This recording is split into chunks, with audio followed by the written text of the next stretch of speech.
दोस्तों स्वाबी में पीटीआई का जलसा हुआ। पीटीआई के झंडों के साथ साथ वहां पे अमेरिका के झंडे की भी परचम कुशाई की गई। चलो अच्छा हुआ कि अमेरिकी मुदाखलत नामंजूर का जो सफर 2022 से शुरू हुआ था वो 2024 में स्वाबी में परचम कुशाई के साथ इख्तिताम पजीर हुआ।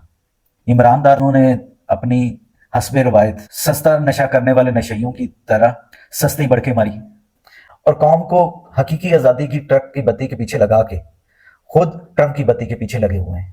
मीर तकी मीर ने कहा है ना कि बीमार हुए जिसके सबब उसी अतार के लौंडे से दवा लेते हैं।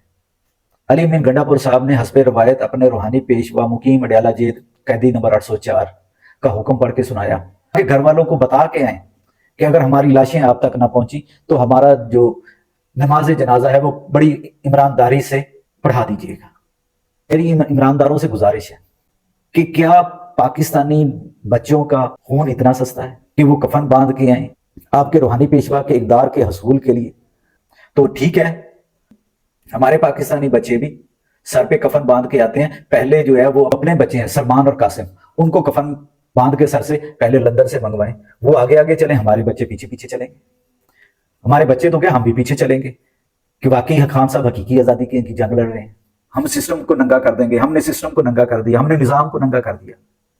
निजाम को नंगा करते करते आप खुद नंगे हो गए। अब ये बबेला किया जाता है मेरे साथ तो ज्यादती की जा रही है, हमें तो नंगा किया जा रहा है, हमें तो ज्यादती का निशाना बनाया जा रहा है। तो ये लड़ाई शुरू किसने की थी? फिर लड़ाई में तो यही होता है कि all is fair love and वार। प्यार और जंग में तो सब फिर जायज होता है, उसे आप गलत कहें या सही कहें, जंग में और प्यार में तो फिर ऐसे ही होता है। तो फिर लड़े। अब दंदियां क्यों निकाल रहे हैं आगे से? लड़ाई लड़ने से होती, दंदियां निकालने से नहीं, इल्जाम तराशियों से नहीं। लड़ाइयां तो इसी तरह फिर लड़ी जाती हैं, या लड़ा जाता है, मारा जाता है, या फिर मारा जाता है। तो या फिर मारें या खुद मर जाएं। ये फिर दंदियां ना निकालें, ये वबेला ना करें। लड़ाइयों और जंगों का फिर यही असूल होता है, इसमें सब कुछ फिर जायज होता है। All is fair. रियासत कभी इतनी कमजोर नहीं होती कि चंद जत्थे आ जाएं और उनके सामने रियासत जो है वो सरेंडर कर दे। फिर रियासत ऐसे अनासर को कुचलती भी है और फिर उनको निस्तो नबूद भी करती है। वो किसी ने कहा है ना कि कहाँ राजा राम और कहाँ गंगू तेली। ये लड़ाई नहीं लड़ी जा सकती आपसे। इसलिए आप एक अगर सियासी जमात है तो फिर सियासी धारे में है, सियासी पार्टी बन के सियासतदानों की तरह बिहेव करें। साथ साथ आप सस्ती धमकियां भी देंगे और लोगों को बेवकूफ बनाने के लिए तो दरपर्दा ये भी कहेंगे कि हमारी मुलाकात हो जाए, हमारे मुज़ाकरात हो जाए, हमें वो पहली से मोहब्बत मिल जाए। तो अब पहली सी मोहब्बत महबूब मुझसे ना मांग।